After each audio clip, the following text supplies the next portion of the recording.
ನನಗೊಂದು ಕಂಪ್ಲೇಂಟ್ ಬಂದಿದೆ, ನೀವು ಒಬ್ಬರನ್ನ ದಿವಸ ಕೂರಿಸ್ಕೊಂಡು ಫ್ರೀಯಾಗಿ ಓಡಾಡಿಸ್ತಿದ್ದೀರಾ ಅಂತ.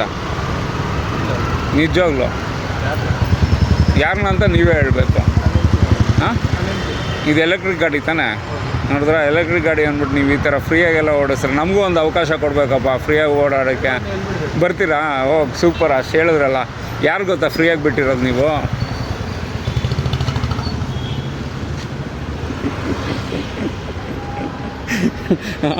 ನೋಡಿ ತುಂಬ ಚೆನ್ನಾಗಿ ಹಾಕ್ಸಿದ್ದೀರಾ, ಥ್ಯಾಂಕ್ ಯು.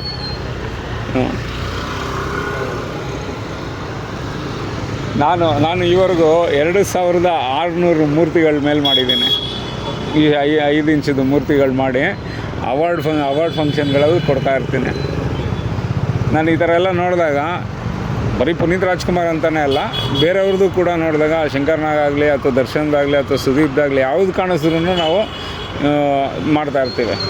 ಇವರು ಅಂತ ಇದು ಮಾಡೋಕ್ಕೆ ಹೋಗಲ್ಲ ನಾನು. ತುಂಬ ಚೆನ್ನಾಗಿದೆ ಸರ್, ಅದು ಚೆನ್ನಾಗಿ ಮಾಡಿ ನೋಡಿ, ಎಷ್ಟು ಚೆನ್ನಾಗಿ ಮಾಡಿಸಿದ್ದಾರೆ. ಇನ್ನು ಹಿಂದ್ಗಡೆ ಏನು ಹಾಕ್ಸಿಲ್ವಾ?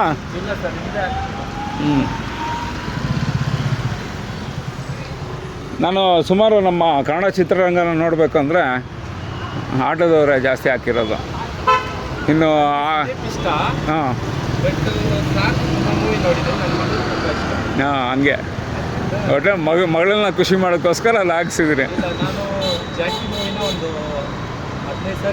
Wow, super sir. ಯಾಕಂದರೆ ಅವಾಗ ನಮಗೆ ಫಿಲಿಮ್ ರಿಲೀಸ್ ಆದಾಗ ನಾವು ವೈಟ್ ಫೀಲ್ಡಲ್ಲಿದ್ದು ಓಪರಾಮಲ್ಲಿ ಫೋನೆಲ್ಲ ಇಲ್ಲ ನಮ್ಮ ಹತ್ರ. ಅವ್ರ ಟಿಕೆಟ್ ಬಂದು ನಮಗೆ ಅಲ್ಲಿ ಬರೀ 30 ರೂಪಾಯಿ 20 ರೂಪಾಯಿ.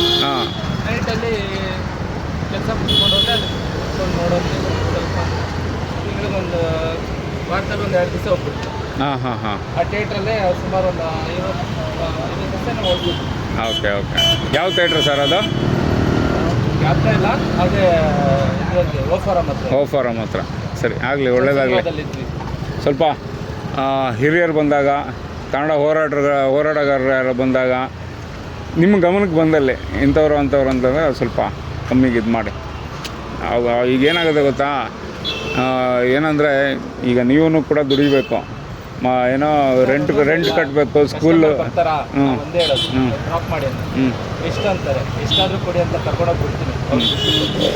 ಹಾಂ, ಅದು ಸೂಪರ್.